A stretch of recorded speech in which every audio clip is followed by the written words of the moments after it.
బాబు గారు మా అన్నగారు నీలకంఠమూర్తి. అబ్బులు గారు పెద్ద వ్యాపారవేత్త, గవర్నమెంట్ లో బోలెడంత పలుకుబడి.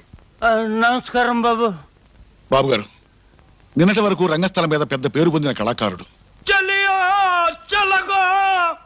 ప్రస్తుతం పోషణ లేక, గతాన్ని మర్చిపోలేక తాగుడుకు బానిసై బతుకుతున్నాడు.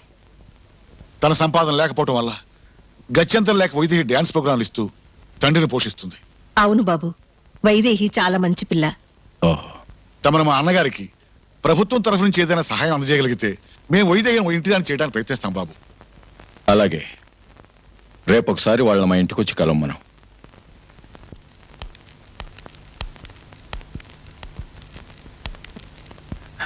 రామా,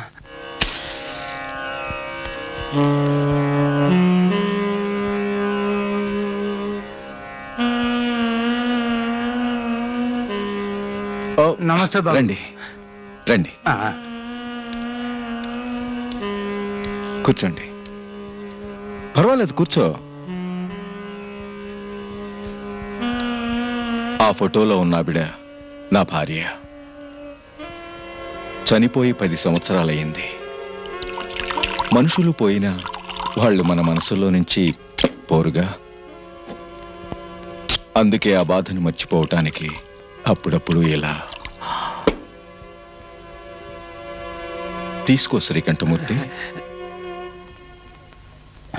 తీసుకో.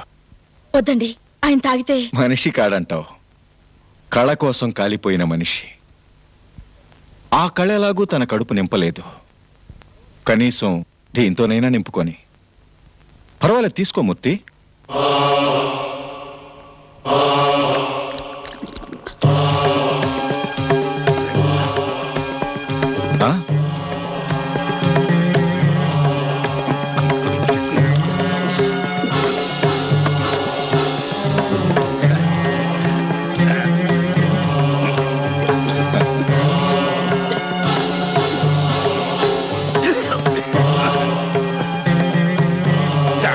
బాబు ఛాన్స్.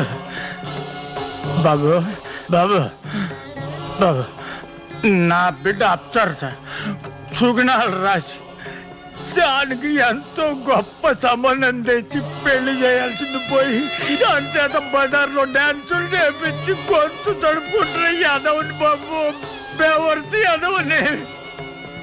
బాబు, నా బిడ్డని మీరే కాపాడాలి బాబు. నా బిడ్డని మీరే ఆదుకోవాలి. నీకంటే చిన్నవాడిని, బిడ్డని మీరే ఆదుకోవాలి.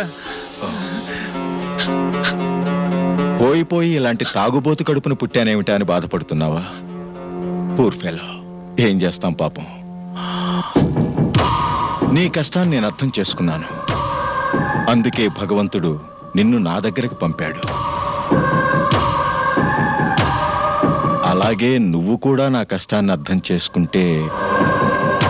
చెప్పానుగా, మా ఆవిడ పోయి 10 ఏళ్ళయిందని.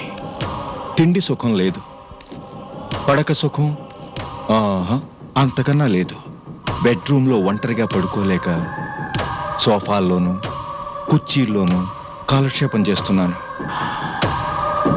నా పడగదిలో నువ్వు నాకు తోడుగా ఉంటే, భారీగా కాదు.